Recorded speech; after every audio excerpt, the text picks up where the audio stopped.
Bonjour tout le monde, je suis de retour aujourd'hui pour vous faire une vidéo sur ma routine maquillage complète de tous les jours. Donc, qui ressemble à ça ici, qui est un look quand même facile à réaliser, assez neutre, mais quand même avec un peu de couleur.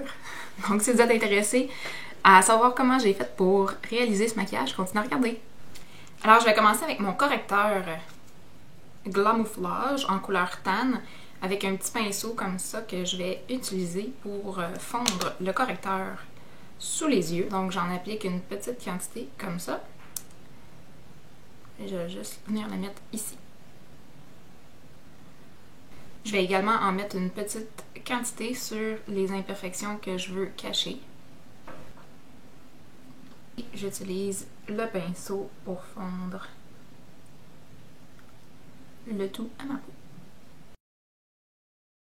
Ensuite, je prends mon fond de teint poudre de chez CoverFX, couleur M60, avec mon pinceau de chez Elf. Je vais en mettre partout dans le fond pour unifier le teint. Puis, puisque j'ai pas tendance à utiliser des bases pour les yeux également, je mets toujours du cache-cerne sur la paupière mobile, sur la paupière fixe pour neutraliser mes rougeurs. Puis ça fonctionne très bien en fait. J'en ai des bases, c'est juste que j'y pense pas toujours. Maintenant, on enchaîne avec le blush, donc avec la Stippling Brush Duo Fibre de chez ELF. Et la couleur que je prends aujourd'hui, c'est la couleur Desert Rose, un blush mat de chez MAC. Donc, légèrement en commençant sur le haut de la pommette, et je vais étirer jusqu'à la tempe. Puis moi, j'aime bien remonter un petit peu pour fondre le tout en haut de la tempe, en haut du sourcil. Mais ça paraît pas beaucoup. C'est juste pour donner un peu de couleur. Je continue avec un autre blush de chez MAC qui est la couleur Blunt. Donc un blush mat brun, tout simplement. Avec un pinceau de tulipe de chez Sedan Lace. Puis je vais utiliser ce blush-là comme modeler. Donc légèrement dans le haut du front. Donc je fais une ligne de l'oreille à la bouche, mais j'arrête environ au début du sourcil. Puis après ça, je fais des petits cercles pour fondre. On peut en rajouter légèrement sous la mâchoire pour définir un peu. Puisque j'ai personnellement le menton très pointu, ce que je fais souvent, c'est que je prends juste un peu de couleur, puis je vais juste mettre un peu de contour par-dessus. Donc maintenant, ce que j'ai fait, c'est que j'ai simplement pincé mon pinceau pour obtenir une ligne plus droite, pour avoir plus de précision.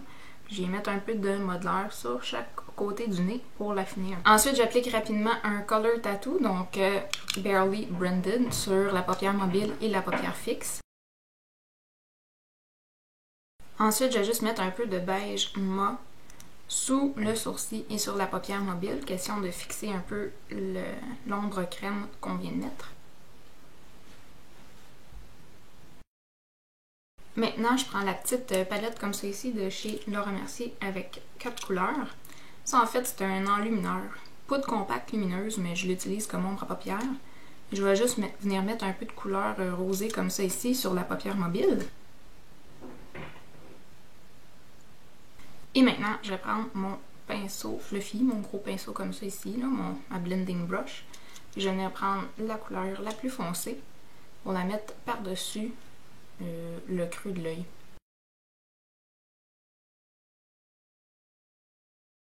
Maintenant les sourcils, donc avec l'ombre Dusk de chez Rimmel, donc le brun mat. Je vais prendre mon pinceau ici à sourcils de chez Sedan Lace, puis je vais tout simplement venir remplir la ligne naturelle des sourcils. Ensuite, pour un peu plus de tenue, je vais venir mettre du mascara transparent par-dessus mes sourcils, puis je vais juste le brosser un peu par la suite. Maintenant, je vais mettre du crayon brun. Donc ça, c'est un crayon de chez Marcel Hydrofuge, tout simplement, rétractable. Donc je vais en mettre légèrement sur le dessus des yeux. Donc environ jusqu'au milieu. Et j'en mets également dans la muqueuse de l'œil et sous le ras de cils inférieur pour définir le regard. Puis je vais venir estomper par la suite. On a presque terminé, on recourbe les cils et on met le mascara. Et pour compléter le look, je vais mettre mon rouge à lèvres couleur Lustering de chez MAC. Donc un beau rose comme ça. Donc voilà, c'est ce qui complète le look. J'espère que vous avez aimé cette petite vidéo. Si vous avez des questions, n'hésitez pas à les poser dans la boîte de commentaires en bas. Ça va me faire plaisir de vous répondre comme d'habitude. Si vous n'êtes pas encore abonné à ma chaîne, je vous invite à vous abonner en cliquant en haut. Sur ça, je vous souhaite de passer une excellente fin de journée et je vous dis à très bientôt dans une prochaine vidéo. Bye!